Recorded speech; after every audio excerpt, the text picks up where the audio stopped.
नमस्कार दोस्तों, मेरा नाम है विमल सिंह बालाजी। स्टडी अड्डा में आप सभी का स्वागत है। 21 जनवरी 2024 सीटेट परीक्षा के लिए इस वीडियो में हम बात करेंगे कि आप तुक्का कैसे लगाएं। तुक्का का मतलब ये नहीं कि आपको आंख बंद करके तुक्का लगाने का है। तुक्का आपको स्मार्ट तरीके से लगाना है।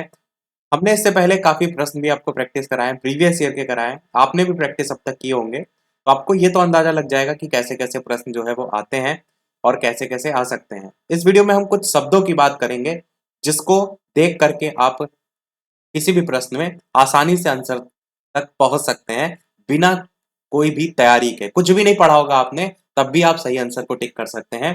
तो चलिए शुरू करते हैं। तो सबसे पहले बात करते हैं सकारात्मक यानी कि पॉजिटिव टैग वर्ड्स को लेकर के। सबसे पहला शब्द जो आपका है वो है सक्रिय। किसी भी प्रश्न में यदि इस बात को समझिएगा, यदि नहीं शब्द लगा हुआ है तो ये चीजें पलट जाएंगी। जैसे मैं आपसे कहूं कि इनमें से कौन सा सही नहीं है, तो उस कंडीशन में क्या हो जाएगा, जो पॉजिटिव वर्ड है वो आपके सही नहीं माने जाएंगे, उसकी जगह निगेटिव वर्ड सही माने जाएंगे, क्योंकि प्रश्न में नहीं पूछा गया है। तो ये चीज हमेशा देख लीजिएगा प्रश्न में पूछा क्या गया है। तो सबसे पहला शब्द है सक्रिय। यदि किसी प्रश्न में पूछा गया है कि छात्रों की जो कार्य कुशलता है उसको हम कैसे बढ़ा सकते हैं, अलग अलग ऑप्शन दिए होंगे, उसमें से एक ऑप्शन दिया होगा सक्रिय भागीदारिता से, तो सक्रिय शब्द देखने को मिलेगा, यानी कि वो प्रश्न का ऑप्शन आपका सही हो जाएगा। दूसरा आपका है खोजी अधिगम। बहुत से ऐसे प्रश्न होते हैं जिसमें बात की जाती है कि बच्चों को आप स्वयं से जो है वो सीखने पर बल दें, जिसमें वो क्या करें, करके सीखते हैं, या स्वयं से करके जब कोई चीज सीखते हैं, जिसको हम खोजी अधिगम के अंतर्गत भी रखते हैं, तो वो भी आपका पॉजिटिव वर्ड में आता है। समझना जो है वो भी पॉजिटिव वर्ड के अंतर्गत आता है। बाल केंद्रित वाले क्वेश्चन बहुत से आते हैं, जहां भी चाइल्ड सेंटर्ड लिखा हो, ध्यान दीजिएगा। शिक्षक केंद्रित अलग होता है, शिक्षक केंद्रित आपका पॉजिटिव वर्ड नहीं है, पर बाल केंद्रित पॉजिटिव वर्ड है, तो बाल केंद्रित जिस भी ऑप्शन में आपको देखने को मिलेगा वो आपका ऑटोमेटिक सही हो जाएगा। प्रोत्साहित वर्ड अलग होता है, हतोत्साहित अलग होता है। प्रोत्साहित मतलब होता है किसी चीज को बढ़ाने के संदर्भ में, और हतोत्साहित मतलब होता है गिराने के संदर्भ में। तो जहां भी आपको प्रोत्साहित वर्ड देखने को मिले, ये आपका पॉजिटिव वर्ड है और ये आपका ऑप्शन सही माना जाएगा। कुछ और शब्दों की बात करते हैं। समालोचनात्मक क्रिटिकल थिंकिंग, प्रीवियस ईयर मैंने कराया था आपको 2023 के, तो उसमें देखेंगे तो ये क्रिटिकल थिंकिंग पर बेस्ड क्वेश्चन भी कराया था। तो क्रिटिकल थिंकिंग जो है ये आपका एक पॉजिटिव वर्ड के अंतर्गत जो है वो आता है, ये भी आपका जो है वो सही माना जाएगा। और अगला आपका है शब्द जो कि है संवेदनशील। ये शब्द आपको ईवीएस सेक्शन में देखने को जो है वो मिलता है। दूसरा है आपका रचनात्मक या रचनात्मकता, क्रिएटिविटी। ये हमेशा अच्छी मानी जाती है, तो ये भी आपको पॉजिटिव वर्ड में ही देखने को मिलता है, तो ये भी आपका सही होगा। लर्निंग बाय डूइंग, यही चीज अभी मैंने बात कही थी, करके सीखना जो है वो बेहतर माना जाता है। किसी चीज को रटाना नहीं कभी भी सही होता है, बच्चा अगर खुद करके देखेगा तो वो चीज सही मानी जाती है, तो ये भी आपका सकारात्मक पॉजिटिव टैग वर्ड में आता है। बहुभाषिकता, एनईपी 2020 में भी इसको लेकर के बात की गई है, तो ये तो क्वेश्चन पूछा जाता है, तो जरूर ध्यान रखिएगा कि बहुभाषिकता, वाद करके भी लिखा रहता है, बहुभाषिकता लिखा रहता है, तो वो आपका पॉजिटिव वर्ड में आता है। विभिन्न संदर्भों, ये भी आपका किस संदर्भ में क्वेश्चन आएगा, कि अगर कोई एक बच्चा है अधिगम कर रहा है, तो उसके किस क्षेत्र पर बल दिया जाता है, तो सभी संदर्भों पर, विभिन्न संदर्भों पर, या इसी को ही अलग अलग तरीके से भी पूछा जा सकता है, तो ये भी एक पॉजिटिव वर्ड में आपको देखने को मिलता है। ये शब्द जो मैंने आपको बताए, इनके अलावा भी कुछ शब्द आपको मैं बताता हूं, जिसमें सबसे पहला आपका शब्द है सर्वांगीण विकास। क्योंकि जब भी आप बात करते हैं बच्चे के ग्रोथ को लेकर के, तो आपसे ये पूछा जाता है कि कौन से क्षेत्र पर बल दिया जाता है, तो केवल एक सिंगल क्षेत्र पर बात नहीं होती है, ओवरऑल डेवलपमेंट पे बात होती है। तो सर्वांगीण विकास जो है आपका ऑप्शन में जहां भी दिखे वो पॉजिटिव वर्ड है। इसके अलावा आप कहेंगे बाल केंद्रित शिक्षा, इसकी बात हमने अभी की हुई थी पिछले वाले वर्ड में, बाल केंद्रित हमने लिखा रखा है, और बाल केंद्रित लिखा रखा है तो इसको हटा देते हैं। अवसर जो है वो, ये शब्द भी जब भी देखने को मिलता है तो पॉजिटिव है। अवसर की समानता, या ज्यादा से ज्यादा छात्रों को अवसर दिए जाएं, ऐसे करके बहुत बहुत तरीके से आपको ऑप्शन में देखने को मिलता है, तो अवसर आपका जहां भी देखने को मिले वो सही है। जैसे रचनात्मक लिखा है ऐसे ही सृजनात्मक भी लिखा रहता है। तो मतलब आप समझ जाइएगा कि वो क्रिएटिविटी की बात हो रही है। और अगर हम देखें इसमें से तो छात्र को लेकर के सहभागिता भी कई बार लिखा रहता है, छात्र सहभागिता। ये शब्द जहां भी देखने को मिले ये हमेशा आपका सही होगा। छात्र सहभागिता के अलावा प्रत्यक्ष रूप से जो है वो ज्ञान अर्जन जो है वो भी आपका इसमें जो है वो आता है। प्रत्यक्ष ज्ञानार्जन ये किस में आता है? तो आप कहेंगे ये सकारात्मक में आता है। अगर शिक्षण सूत्र से लेकर के बात करते हैं तो दो प्रकार के शिक्षण सूत्र आपको देखने को मिलते हैं। एक तो शिक्षण सूत्र है मूर्त से लेकर के अमूर्त। जब भी आपकी बात होगी प्राथमिक स्तर की, ध्यान दीजिएगा, जब आप प्राइमरी का पेपर दे रहे होंगे तब आपको ये शिक्षण सूत्र से रिलेटेड देखने को मिलेगा।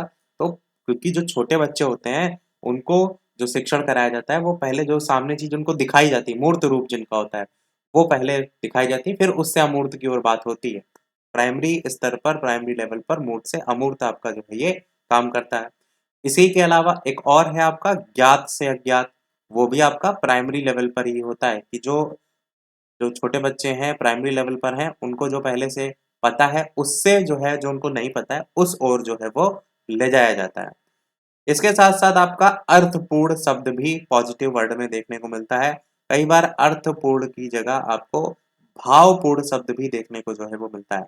तो कहीं भी आपको अर्थपूर्ण और भावपूर्ण शब्द देखने को मिले तो ये आपका कैसा शब्द है? ये सकारात्मक शब्द है।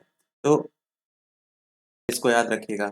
यहाँ पर जो आया था आपका एक खोजी अधिगम करके, इस खोजी अधिगम की जगह कई बार आपको देखने को स्वयं खोजना मिल जाता है। तो अर्थ उसका वही है, मतलब ये मत समझिएगा कि कोई अलग चीज है। फिर बात करते हैं निदानात्मक शिक्षण कार्य के रूप में। तो कोई प्रकार की समस्या किसी बच्चे को आ रही है तो उसके रूप में भी ये शब्द का यूज किया जाता है, निदानात्मक शिक्षण कार्य। ये चीज को समझिए कि ये जो आपको हेल्प करेगा ये सीडीपी सेक्शन में ही नहीं है, केवल मैथ की भी पेडागोजी आपको देखने को मिलती है। इसके अलावा इंग्लिश में भी जो पेडागोजी आती है वहां पर भी इसी का ही इंग्लिश रूप देखने को मिलता है। ईवीएस सेक्शन है, हिंदी सेक्शन है, तो ये जो शब्द है वो हर जगह काम करते हैं। इसके अलावा आपका आदर्शवादी शब्द भी देखने को मिलता है। आदर्शवादी, आदर्शवादी और मनोवैज्ञानिक, ये शब्द भी आपको देखने को मिलते हैं पॉजिटिव संदर्भ में। तो ये अगर आपको देखने को मिलेंगे तो आप समझ जाइएगा यहाँ पर पॉजिटिव सेंस दे रहा है। और इसके साथ साथ अगर कोई भी प्रश्न में दृश्य श्रव्य सामग्री से जोड़ने को लेकर के बात हो रही है, क्योंकि अगर आप पढ़ाते हैं उससे ज्यादा इम्पैक्ट नहीं पड़ता है। अगर उसी चीज को दिखाते हैं, सुनाते हैं, उसके माध्यम से पढ़ाते हैं तो ये जो है होता है वो आपका सबसे बेस्ट माना जाता है। तो दृश्य श्रव्य सामग्री आपका पॉजिटिव वर्ड में आपको देखने को मिलता है। और अगर यहाँ पर देखेंगे तो बाल केंद्रित है, सक्रिय है, इसी से ही यानी कि सक्रिय जो सबसे पहला शब्द देख रहे हैं इससे संबंधित एक आता है व्यवहारिक जीवन से जोड़ना, इसको रख कर देते हैं। वो भी आपको देखने को मिलता है कि अगर कोई चीज आप पढ़ा रहे हैं तो उसके व्यवहारिक जीवन से अगर जोड़ करके पढ़ा रहे हैं तो वो उससे ज्यादा बेहतर से समझेगा। तो व्यवहारिक जीवन से जोड़ना ये आपको कहीं भी देखने को मिल जाए तो समझ जाइएगा कि वो ऑप्शन आपका जो है वो सही होगा। तो लगभग जितने भी मेन थे, और एक लास्ट और रह गया मातृभाषा वाला, क्योंकि वो कई बार देखने को मिल जाता है। वो है आपका मातृभाषा के माध्यम से शिक्षा। एनईपी 2020 वगैरह से अगर क्वेश्चन बनते हैं तो वहां पर भी मातृभाषा के माध्यम से शिक्षा ये आपसे जो है वो पूछ लिया जाता है। तो मातृभाषा के माध्यम से शिक्षा। चलिए अब बढ़ते हैं हमारे हम निगेटिव शब्दों की तरफ, जहां पर आपको आंसर ये शब्द देखने को मिले, ये सारे शब्द देखने को मिले, मतलब समझ जाइएगा कि ये आंसर तो आपका बिल्कुल भी नहीं हो सकता। जिस पर बेस्ड सबसे पहला शब्द है केवल, ये आपको बहुत हेल्प करता है। जहां पर भी केवल शब्द लिखा होगा मतलब समझ जाइए कि वो आंसर जो है वो नहीं होगा। जहां पर सिर्फ लिखा होगा वो भी इसी संदर्भ में आ जाता है। केवल के अलावा मात्र शब्द भी लिखा होता है वो भी आपका नकारात्मक में ही जो है वो आ जाता है। और ये चीज ध्यान दीजिएगा कि ये सारे शब्द में भी वही सेम चीज जो स्टार्टिंग में हमने बताई थी कि अगर अपोजिट पूछ लिया गया तो मान लीजिएगा कि यानी नहीं पूछ लिया गया तो वहां पर फिर आपको वो उसके अकॉर्डिंग पलट जाता है। तो प्रश्न में जरूर देख लीजिएगा पूछा क्या गया है। अगर वीडियो सभी लोग लाइक भी अवश्य करते रहिएगा, जो लोग भी वीडियो जो है वो जुड़ रहे हैं, देख रहे हैं, और शेयर कर सकते हैं तो शेयर भी करते रहिएगा ताकि और लोगों तक वीडियो पहुंच सके। तो मात्र है आपका। उसके बाद बात करते हैं निष्क्रिय। निष्क्रिय शब्द भी निगेटिव टर्म के तौर पर ही आपका देखने को मिलता है।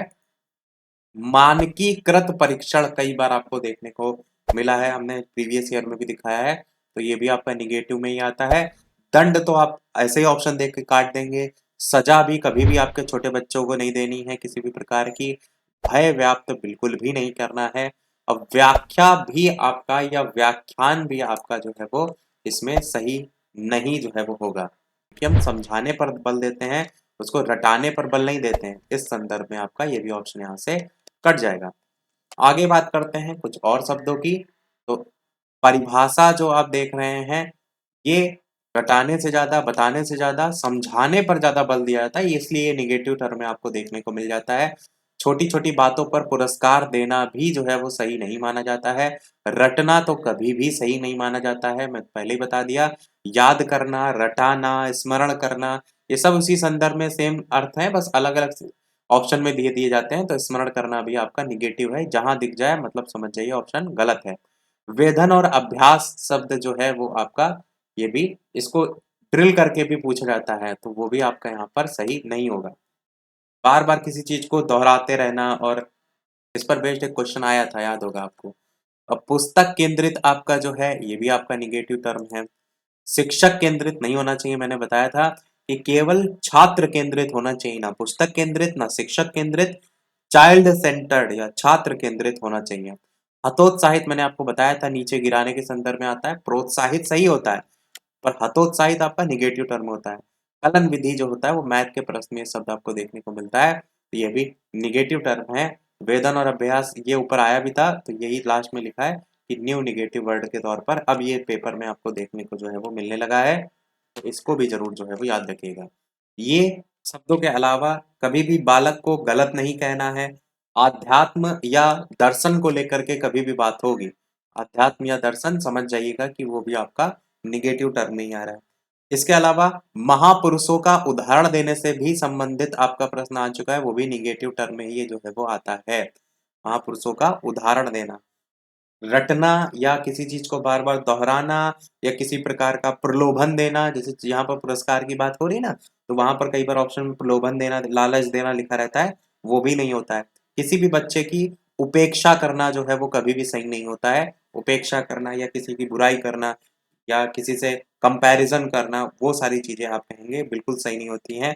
नियंत्रण शब्द निगेटिव आता है। कठोर अनुशासन जो है आपका आता है निगेटिव में। राजनीतिक शब्द भी आपको देखने को मिलता है, जो कि आपका एक निगेटिव टर्म के तरीके से ही यूज होते हुए देखने को मिलता है। परीक्षा विषय भी आपका एक हिसाब से निगेटिव ही है। देखिए, आकलन करना अलग चीज है, परीक्षा बार बार लेना वो जो है गलत संदर्भ में या निगेटिव संदर्भ में आपको देखने को मिलता है। व्यवसाय शब्द भी आपको निगेटिव में देखने को मिलता है। इसके अलावा किसी प्रकार का पक्षपात कर रहे हैं, वो भी निगेटिव में देखने को मिलता है। और छात्रों को अनदेखा करना, वो भी निगेटिव में आता है। और सबसे लास्ट और सबसे महत्वपूर्ण है, वो है आपका लैंगिक रूढ़िवादिता। कई क्वेश्चन मैंने आपको कराए भी थे, 2023 वाले पेपर में आए भी थे, तो ये शब्द आपको बहुत देखने को मिलता है, ये आपका निगेटिव टर्म है, तो इसको भी आप ऑप्शन को काट सकते हैं। तो जितने भी सारे थे, जितने भी अभी तक आ चुके हैं, जितने भी आ सकते हैं, सभी मैंने बता दिए।